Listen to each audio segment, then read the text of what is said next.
Les amis, bonjour, c'est Guillaume de la chaîne Pause PSG. J'espère que vous allez bien. Neymar va partir du PSG, ce n'est plus une surprise. Mais qui va le remplacer? Doha et Leonardo tiennent enfin le successeur de Neymar. Il s'agit du Brésilien Endrick. Il s'agit tout simplement du futur crack mondial.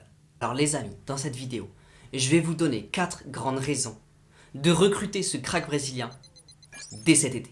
Les amis, je vous envoie tout ça juste après l'introduction. N'oubliez pas de vous abonner pour ne rater aucune de mes vidéos. Les amis, je vous envoie tout ça juste après l'introduction.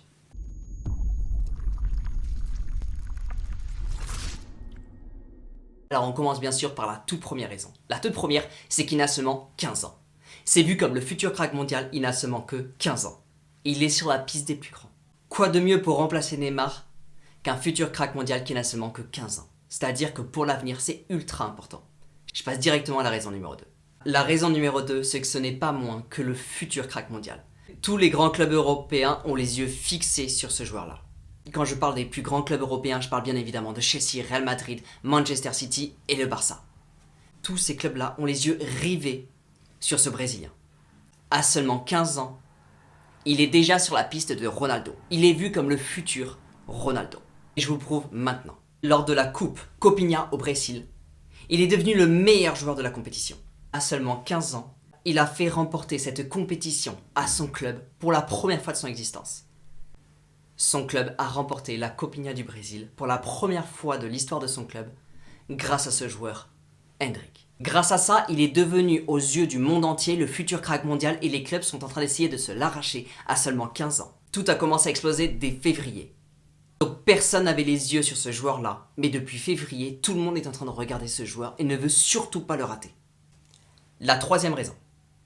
Ce joueur est extrêmement ambitieux. Vous vous souvenez de Mbappé au PSG, Mbappé qui voulait marquer l'histoire au Real Madrid, qui était sur les traces de Ronaldo. Endrick, c'est la même chose. Il veut devenir le prochain Ronaldo. Il n'a Dieu que pour le Real Madrid. Et vous allez voir, tout va être lié. Il n'a Dieu que pour le Real Madrid. Il veut devenir une star au Real.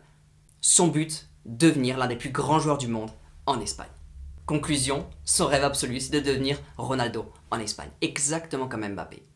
Donc là, on a un joueur qui est jeune, crack mondial, 15 ans, ambitieux, vouloir devenir le meilleur joueur de la planète. On passe à la quatrième raison. Comme je vous ai dit, ce joueur est courtisé par les plus grands clubs d'Europe. Je vais noter Chelsea, le Real et le Barça. Je vous décortique un par un et je vous montre que c'est nous qui devons l'avoir. Chelsea. Depuis l'histoire avec Abramovich et la vente du club, Chelsea n'est pas en posture de négocier un tel contrat. Le Real est complètement focus sur Mbappé. Donc récupérer 2 cracks sur un même été, c'est totalement impossible pour eux. Et le Barça, vu la situation financière, il va falloir qu'ils réduisent complètement leur masse salariale pour récupérer un tel joueur. Il restera bien évidemment plus que le PSG. Sao Paulo veut garder le plus longtemps possible son joueur, son crack. Le transfert de ce Brésilien sera à hauteur de 45 millions d'euros. Pour un joueur de seulement 15 ans. Donc vous l'avez compris, au niveau du projet sportif, il faut absolument qu'on récupère ce joueur-là. Il est sur la trace des plus grands. Ça ne fait que quelques mois qu'il a prouvé ce talent au monde entier. C'est ce joueur-là qui doit absolument remplacer Neymar. Il est jeune, il est talentueux, c'est un crack mondial. Il ne faut absolument pas qu'il aille dans un autre club. Il faut absolument qu'il aille au PSG. Alors maintenant, je vais vous parler de 2 facteurs qui sont absolument à prendre en compte et qui vont rendre la chose légèrement difficile, mais qui justement rendent le mercato hyper intéressant. Il a 15 ans. Donc signer un contrat professionnel avant 16 ans, c'est impossible. Donc malheureusement, aucun club européen ne peut signer le crack brésilien avant ses 16 ans. La bonne nouvelle, c'est qu'il aura 16 ans en juillet. Donc tous les clubs sont sur le starting block pour absolument recruter ce crack dès juillet, donc dès le mercato estival. Alors comme je vous ai dit, ça fait que 2 mois qu'il a sauté aux yeux du monde entier. Avant, personne ne le connaissait. Mais vous connaissez Leonardo. Leonardo a les yeux rivés dessus depuis un peu plus longtemps. Leonardo est prêt à arracher ce joueur le plus rapidement possible. Leonardo est à l'affût depuis un bon moment sur ce joueur. Et il a même été invité, en tant que spectateur bien évidemment super privilégié, lors de PSG Real, où il a adoré ce qu'il a vu. Mais bien sûr, quand je vous parle de Leonardo, on arrive principalement sur le facteur le plus compliqué. L'idée, c'est que Leonardo et Doha se sont mis d'accord pour récupérer ce crack le plus rapidement possible. Et l'idée que Neymar parte, c'est le moment parfait pour justement faire venir ce joueur. Mais du coup, comme je vous parle de Leonardo, vous savez très bien que ça paraît super compliqué. L'idée, c'est que Doha est sur le point de dégager Leonardo. Doha est sur le point de tout revoir. On parle beaucoup de Nasser qui part et de Leonardo également. Le seul problème, c'est que pour l'instant, c'est Leonardo qui a fait toutes les démarches pour absolument récupérer ce joueur. Donc sur quelle stratégie on va tomber? Vu la situation actuelle du PSG, Leonardo serait complètement capable de faire capoter le projet de ce recrutement pour remplacer Neymar si jamais Doha venait à virer Leonardo.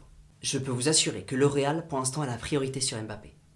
Je peux vous assurer que cet été, ils ne pourront pas spécialement agir sur ce joueur. Mais dès que l'été sera passé, le mercato d'après, le Real va complètement actionner sur ce crack brésilien.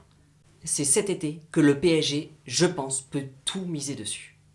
Sachant que Neymar a un salaire pour l'instant d'environ 30 millions d'euros par an. La masse salariale du PSG va considérablement baisser. Et ça va être un atout de taille justement pour proposer une réelle affaire à ce joueur. Juste derrière, on a un joueur d'avenir. Mais le plus intéressant, ce ne sera pas du tout de le détruire. Il va falloir absolument créer un bon projet de jeu. Peut-être pas forcément autour de lui, mais le mettre dans les meilleures conditions. Ne pas refaire les mêmes erreurs qu'avant. Après, bien sûr, Neymar est apparemment sur le départ pour le Barça. L'affaire, forcément, reste à suivre, à voir ce qui va se passer. Dans tous les cas, les amis, j'espère sincèrement que vous avez adoré cette vidéo-là. Si jamais vous avez aimé, n'hésitez pas à me mettre un pouce vers le haut pour le soutien de la chaîne. N'oubliez pas encore une fois de vous abonner si ce n'est pas déjà fait pour être au courant de toutes les vidéos qui vont sortir. Merci beaucoup d'avoir aidé cette vidéo jusqu'à la fin. Les amis, je vous souhaite un très bon week-end. Prenez soin de vous et n'oubliez pas, ici c'est